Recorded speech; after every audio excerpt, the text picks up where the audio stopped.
The outline of my presentation is it covers introduction, objectives, methods, results, conclusion, and recommendation. So, viral acute respiratory infections are a major cause of morbidity, mortality, and economic losses, often self-limiting. It has been observed that mostly viral infections are self-limiting, but they have been a major cause of morbidity and mortality in most of the developing and underdeveloped countries because of varied reasons. So human Boca virus is a virus that belongs to Parvoviridae family, having a small, non-enveloped, single-stranded DNA, which is responsible for lower as well as upper respiratory tract infections. The objectives of my research was to determine the prevalence of human Boca virus in nasopharyngeal swabs, including the co-infections in children, mostly the age group from 0 years to 15 years, to just to determine, because this virus has been very less uh, studied across the world, and it has been found that the viruses that has been less studied because of the co-infection with other major viruses. In the days to come, these viruses are proven to cause a severe pandemic, a severe epidemic, and coronavirus can be taken as an example of that. So, my target was to study such an, emerging or newly viruses that are underridden or under overshadowed because of the other viruses that are very much prevalent. So methodology, hospital based. My research was just a hospital based prospective study carried between December 2018 to May 2019, and in total 120 nasopharyngeal swab samples were collected from Kanti Children's Hospital. And for the molecular level study, it was processed in Central Diagnostic Laboratory and Research Center. So the collected samples were processed for nucleic acid extraction, followed by multiplex RT-PCR, and interpretation of the result was done under the supervision of my lab supervisor. Talking about the results, out of 120 collected samples, only 15 samples were found to be positive for human Boca virus infection.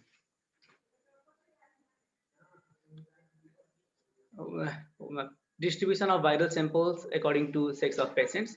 Out of 65 collected samples from male, only 12 males were found to be positive for human Boca virus, while out of 40 samples collected from females, only 3 samples were found to be positive. So it clearly, it is very much clear that the male population was found to be quite prone compared to the female population. Distribution of human Boca virus according to the age of patients. So the children who were visiting the outpatient department, visiting the hospital below 2 years, were mostly found to be infected.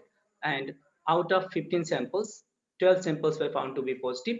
And the children who were between age group of 3 to 5, only 2 children were found to be positive. The children who were in the age group between 6 to 15, there were only 1 children. So it is clearly visible that the children who are under 2 years and they have to solely depend on their mother or someone from the family members to be provided with care and support, they are mostly prone to the viral disease in this case. Distribution of viral sample according to clinical symptoms of patients. So from my research, it was pretty much clear that cough and fever were present in all the positive samples. So we can assume that having cough and fever for a long duration or more than a week persistently, is clearly giving us signal that the victim might have some viral infections.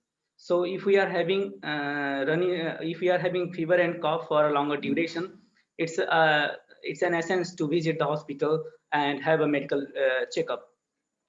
But wheezing was only present in 12 patients.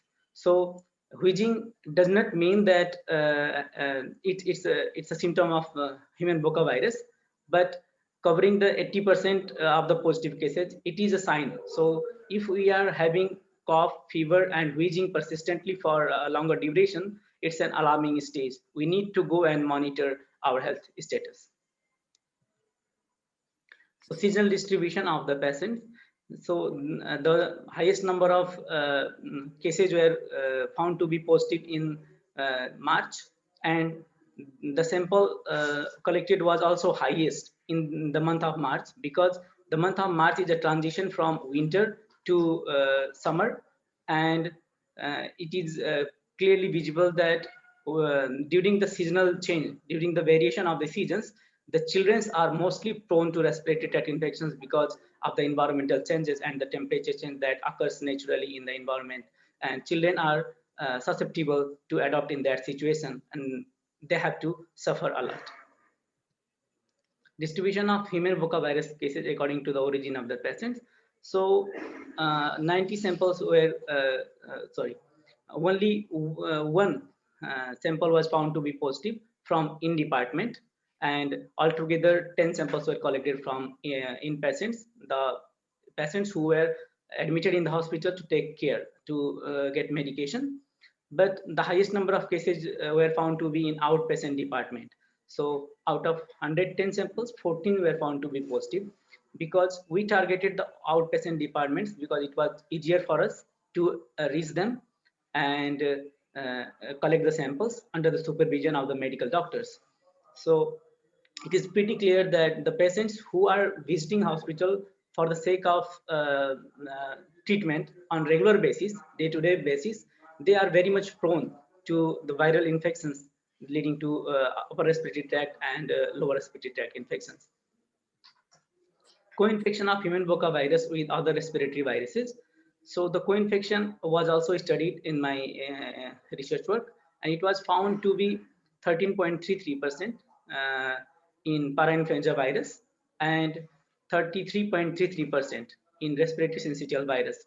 So the reason behind conducting a co-infection test also was to just monitor that because of the co-infection, respiratory syncytial virus and parainfluenza virus are widely studied across the globe. And because of the co-infection with human human Boca virus is overshadowed, and it is less studied, because these viruses have been studied widely, and they have been um, one of the cause of death in the long run. But human Boca virus has never been proved to be a cause of death, and because of that reason, might be that reason, it has been studied very less. So it is an alarming stage that we can't ignore the viruses who are present with other major viruses, because of the reason that they are not another cause of death at the present. But in the longer run, in the days to come, the mutation or any form of changes that might occur in the genetic modification, in the genetics of the virus, that could lead to a devastating situation. So it is an alarming lesson to everyone that we need to study and we need to find out the root cause of any illness or any symptoms that we are going through. So coming to conclusion of my presentation, overall 12.5% prevalence of human Boca virus was found in my study, and my study is the first study on human Boca virus in Nepal. So it shows that there is a prevalence of human Boca virus, and it can't be neglected, because before my study was carried out, going through several publications and other papers, I found that the prevalence was pretty higher in Asian region, and even in South Asia, in Bangladesh and Pakistan, this virus was studied. So my target was to just find that if it is present in Bangladesh and Nepal, in South Asia and even East Asia, so there must be presence of this virus in my country as well. And I was fortunate to find that there was a prevalence of 12.5%, in which 15.58% were males and 6.98% were female. So highest case below 2 years, and the patients who were visiting outpatient department OPD were mostly found to be infected. The month of March exhibited higher concentration of positive cases. Cough and fever were observed in all the positive cases, while wheezing was only found in 80% of the cases. Co-infection with parainfluenza virus was 13.33, while it was higher with RSV, comprising 33.33% of the overall positive cases. So recommendations, as this study was just a epidemiological study based in only one hospital in Kathmandu, and the study was limited to a period of 4 to 6 months, and it does not give the real picture of the prevalence of human Voca virus across our country, across my country. So my first recommendation will be that the regional and national level studies should be carried out, and implementation of experimental systems to analyze the replication cycle in more detail.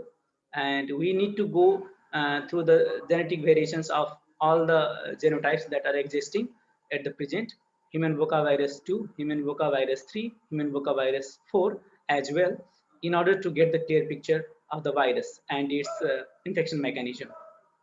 Development of new sequence independent amplification techniques combined with next generation sequencing would be worthy to achieve rapid and simultaneous detection of the pathogens. So it is urgent that we need to sequence the pathogens, and we need to diagnose them at a proper appropriate time. So the diagnosis is a key element in the treatment of any viral disease or any pathogenic disease. So in my country, the diagnosis has been lacking. So it's a real urgency to advance our diagnostic mechanism so that we can do better in our health system in the days to come. So if you have any questions, thank you so much. Okay, thank you for your very nice presentation. My pleasure. Thank you so much, Doctor. Okay, I would like to know, in what way do you make the diagnosis of the virus? Do you make what kind of analysis do you use? So basically, I was visiting Kanti Children's Hospital, where I was taking help from a medical doctor and nurse.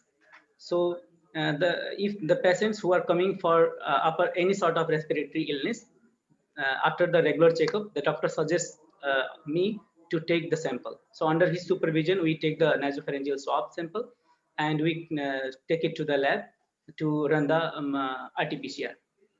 Okay, and do you see that the presence, I don't know if you have the data, but just a question. Yes, sir. Have you seen if the presence of this Voca virus can worsen the condition of patients with COVID-19, even if they are children in general?